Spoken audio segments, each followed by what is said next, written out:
Hello friends, എല്ലാവർക്കും ഇടുക്കിക്കാരി ചാനലിലേക്ക് സ്വാഗതം. ഇന്ന് നമുക്ക് നുറുക്ക് ഗോതമ്പ് കൊണ്ട് പുട്ടുണ്ടാക്കാം. റേഷൻ കടയിൽ നിന്നും കിട്ടിയിരിക്കുന്ന കിറ്റിൽ നമുക്ക് നുറുക്ക് ഗോതമ്പ് കിട്ടിയിട്ടുണ്ടല്ലോ. ആ നുറുക്ക് ഗോതമ്പ് ഉപയോഗിച്ചിട്ടാണ് ഞാനിന്നിവിടെ പുട്ടുണ്ടാക്കുന്നത്. ഡയബറ്റീസ് ഒക്കെ ഉള്ളവർ സാധാരണയായിട്ട് നുറുക്ക് ഗോതമ്പ് കൊണ്ട് കഞ്ഞി വെച്ച് കുടിക്കാറുണ്ട്, ഉപ്പുമാവ് ഉണ്ടാക്കാറുണ്ട്. എന്നാൽ ഈ പുട്ടും വളരെ ടേസ്റ്റി ആയിട്ടുള്ള ഒരു റെസിപ്പി തന്നെയാണ്. നിങ്ങൾ ഇതുകൂടി ഒന്ന് ട്രൈ ചെയ്ത് നോക്കണേ. ഡയബറ്റീസ് ഉള്ളവർക്ക് മാത്രമല്ല, എല്ലാവർക്കും കഴിക്കാവുന്ന വളരെ ഹെൽത്തി ആയിട്ടുള്ള ഒരു റെസിപ്പി തന്നെയാണിത്. ഇടുക്കിക്കാരി ചാനൽ സബ്സ്ക്രൈബ് ചെയ്തിട്ടില്ലെങ്കിൽ സബ്സ്ക്രൈബ് ചെയ്യാൻ മറക്കല്ലേ.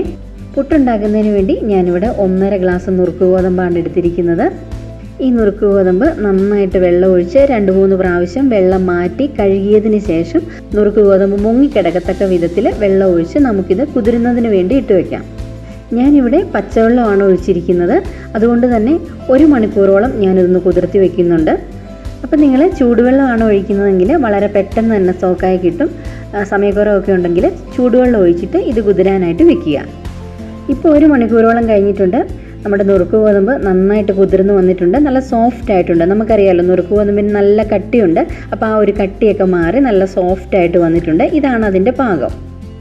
ഇനി ഞാൻ ഈ നുറുക്ക് ഗോതമ്പ് കൈകൊണ്ട് ഇതുപോലെ പിഴിഞ്ഞ് മറ്റൊരു പാത്രത്തിലോട്ട് മാറ്റിയെടുക്കുവാണ്.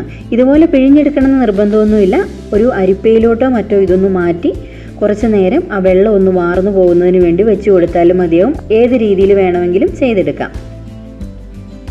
ഇതുപോലെ പിഴിഞ്ഞെടുക്കുമ്പോൾ മാക്സിമം വെള്ളം ഇതുപോലെ പിഴിഞ്ഞ് കളയാനായിട്ട് പ്രത്യേകം ശ്രദ്ധിക്കണം.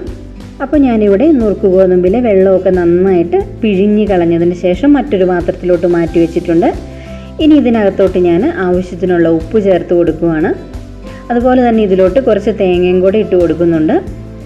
നമ്മൾ സാധാരണയായിട്ട് അരിപ്പൊടി കൊണ്ടുള്ള പുട്ട്, ഗോതമ്പ് പൊടി കൊണ്ടുള്ള പുട്ടൊക്കെ ഉണ്ടാക്കുമ്പോഴും ഇതുപോലെ തന്നെ തേങ്ങ ഇട്ട് മിക്സ് ചെയ്തെടുക്കാറുണ്ട്. അപ്പോൾ പുട്ടിൻ്റെ ടേസ്റ്റ് ഒന്നുകൂടി കൂടും. അതുപോലെ തന്നെയാണ് നുറുക്ക് ഗോതമ്പിലും ഇതുപോലെ തേങ്ങ ചേർത്ത് ഇളക്കിയെടുക്കുകയാണെന്നുണ്ടെങ്കിൽ ഒന്നുകൂടി ടേസ്റ്റാണ്. സാധാരണ നമ്മൾ അരിപ്പൊടി കൊണ്ടും ഗോതമ്പ് പൊടി കൊണ്ടും ഒക്കെ പുട്ടുണ്ടാക്കാറുണ്ടല്ലോ. അപ്പോൾ അത് നനച്ചെടുക്കുക എന്നുള്ളത് തുടക്കക്കാർക്കൊക്കെ വളരെ ബുദ്ധിമുട്ടായിട്ടുള്ള ഒരു കാര്യമാണ്.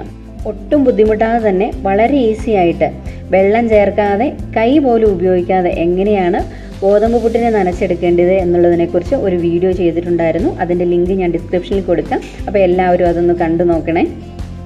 ഈ ഒരു നുറുക്ക് ഗോതമ്പ് ഉണ്ടാക്കുമ്പോൾ അങ്ങനെ നനച്ചെടുക്കുന്ന ഒരു ബുദ്ധിമുട്ടേ നമുക്ക് വരുന്നില്ല. കുറച്ച് നേരം നുറുക്ക് ഗോതമ്പ് കുതിർത്തി അത് സോഫ്റ്റാക്കി എടുത്തതിന് ശേഷം ഞാൻ ഈ ചെയ്യുന്നത് പോലെ കൈവച്ചിട്ട് നന്നായിട്ട് പിഴിഞ്ഞ് ഇതിലെ വെള്ളമൊക്കെ മാറ്റിയതിന് ശേഷം അത് വേവിച്ചെടുത്താൽ മതി. അപ്പോൾ വളരെ ഈസി ആയിട്ടുള്ള ഒരു പുട്ടിൻ്റെ റെസിപ്പി കൂടിയാണിത്.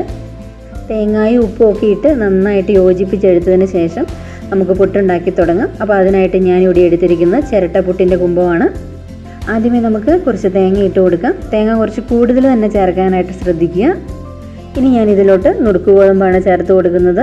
ഒരുപാട് തിക്കി അല്ലെന്നുണ്ടെങ്കിൽ ഒരുപാട് പ്രസ് ചെയ്തൊന്നും ഇതിലോട്ട് നിറച്ച് കൊടുക്കണ്ട. ജസ്റ്റ് നമ്മൾ ഈ സ്പൂൺ കൊണ്ട് ഇതുപോലെ ഒന്ന് കോരി വെച്ച് കൊടുത്താൽ മാത്രം മതിയാവും.